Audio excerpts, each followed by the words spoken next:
Good morning, students. Today we will start chapter number 3, part 2, female reproductive system. As far as female is concerned in human beings, it has well-developed reproductive system and its parts further can be subdivided in different groups. You can see female reproductive system,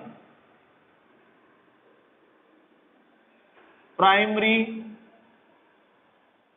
reproductive organs. Primary reproductive organs are those organs that has the ability to produce female gametes like ovum, and it also secretes female sex hormones. Its example is ovary. In human, female has a pair of ovary in its pelvic region. On the other hand, other supportive parts are known as secondary reproductive organs. These organs provide path to sperm and help in the sexual reproduction. It consists of various ducts like oviduct. It is one pair in number. Uterus, this is the bag-like structure. It is also known as womb. This is one in number. It has cervix, then vagina,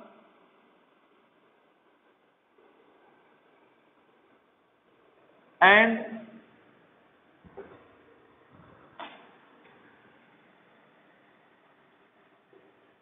external genitalia. These are the secondary reproductive organs. In uterus, embryo is developed, while oviducts are the pair of ducts where fertilization is taken place. Vagina, this is the path to travel the semen, and sperm reaches to the uterus via vagina. Cervix is the terminal part of the uterus, and we will discuss all these in details in the next part. In the given picture, you can see the structure of female reproductive system. It consists of primary reproductive organ, that is the ovary. You can see this is the right ovary and this is the left ovary. A pair of ovaries are found in the pelvic region. Similarly, you can see this is a bag-like structure.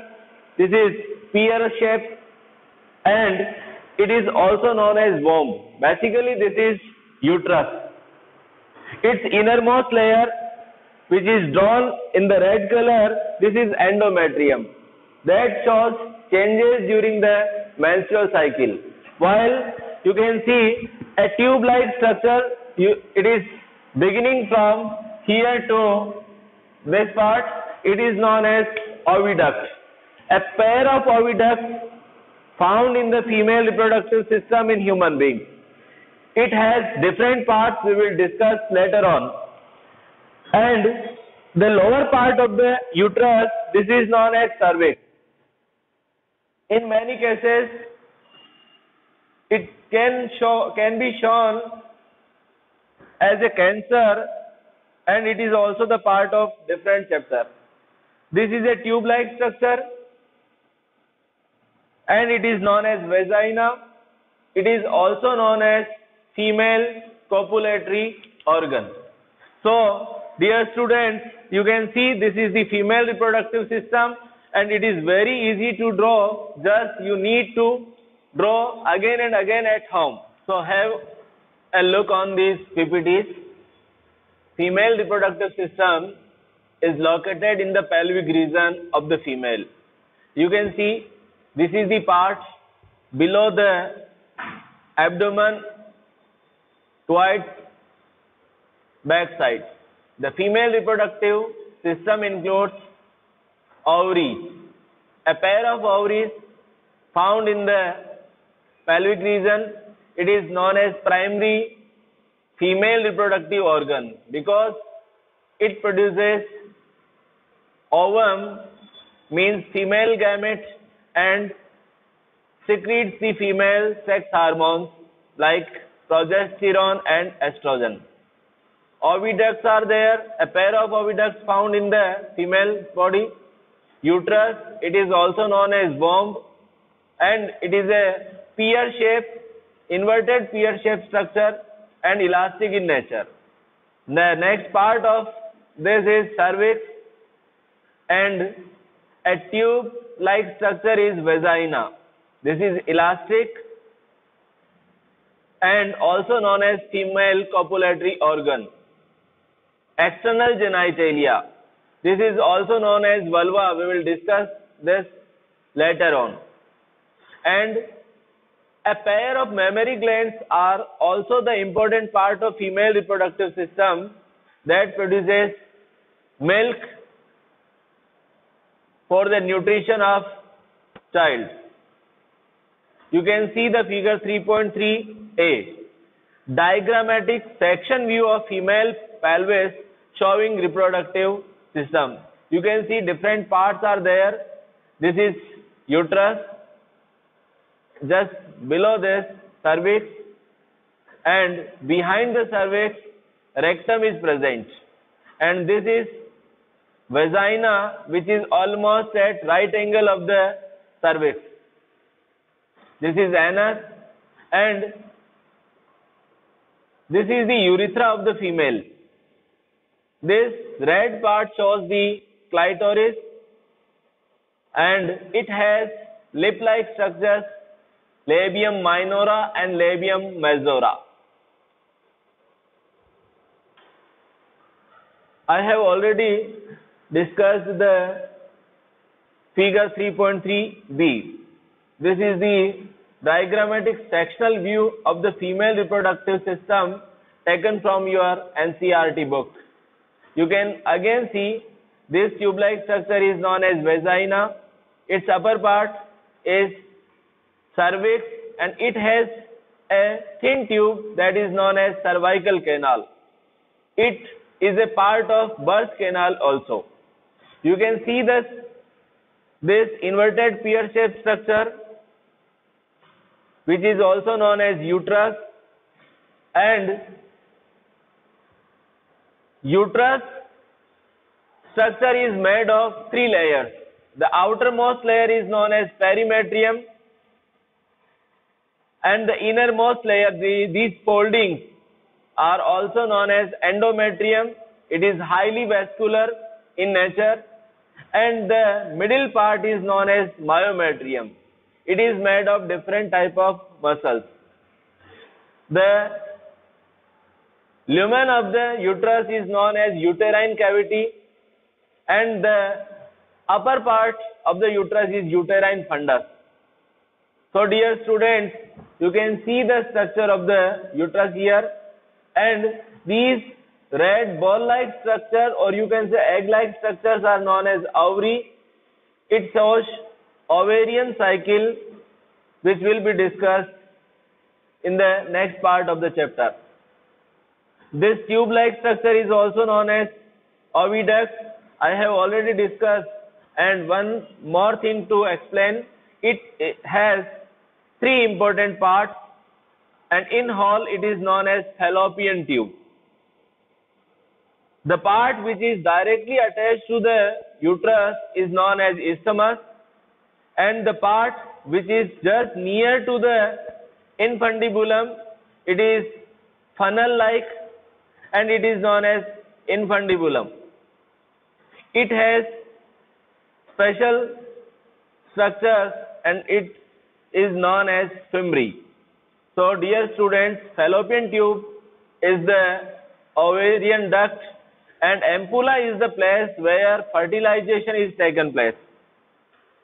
Now come to the first point, ovaries. It is the primary female sex organ that produce the female gametes known as ovum, and it releases the sex hormones like progesterone and estrogen. These hormones are steroid in nature, which were already discussed in class 11.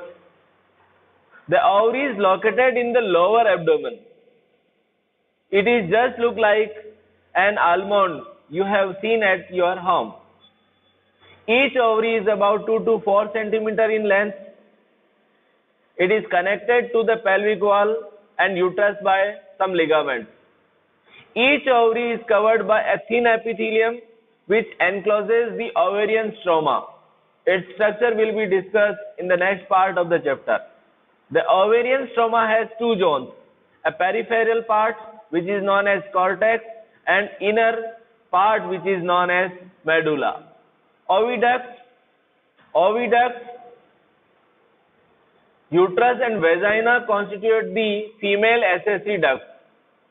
Each fallopian tube is about 10 to 12 centimeter long and extends from the periphery of each ovary to the uterus. Close to the ovary, the oviduct has a funnel-shaped structure which is known as infundibulum. The edges of the infundibulum possesses finger-like projections, and these projections are known as fimbriae, which helps in the collection of ovum after the ovulation. The infundibulum leads to a wider part of the oviduct and it is called ampulla. This is the place where fertilization is taken place. The last part of the oviduct is called isthmus, which joined to uterus. Next, uterus. It is single and it is also called womb. It is inverted, pear-shaped structure attached to the pelvic wall by ligaments. The uterus opens into vagina through a narrow cervix. The lumen of cervix is called cervical canal, and both cervical canal along with the vagina form the birth canal. This is the part from which embryo comes out. The wall of the uterus has 3 layers of the tissues: perimetrium, myometrium, and the endometrium. Perimetrium, this is external thin membranous structure. Myometrium, this is the middle thick layer of smooth muscles. While the endometrium, this is the innermost vascular and glandular layer that shows the changes during menstrual cycle. Endometrium undergoes cyclical changes during the menstrual cycle. Myometrium exhibits strong contraction during the delivery of the baby. So you can see it helps during the parturition. External genitalia. You can see this is basically external reproductive organs of the female. It includes following structures. It is very typical to draw. A figure is given in this slide for your assistance. Mons pubis. This is cushion of fatty structure covered by skin and pubic hairs. It has a lot of pubic hairs. Labia majora. These are the fleshy folds of tissue which extends down from the mons pubis and surrounds the vaginal opening that possesses pubic hairs. Labia minora.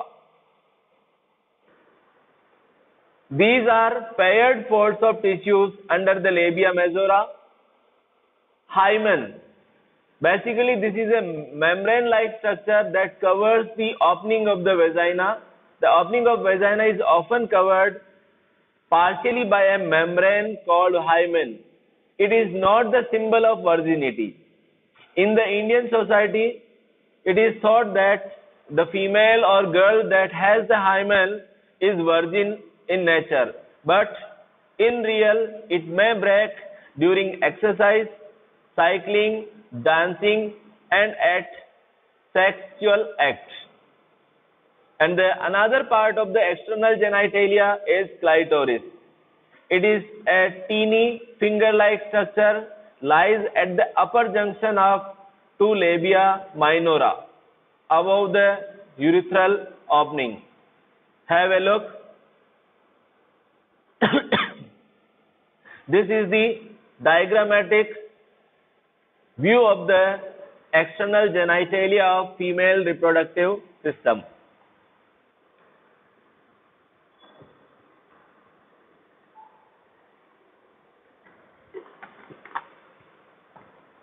In this picture, this above part is known as mons veneris.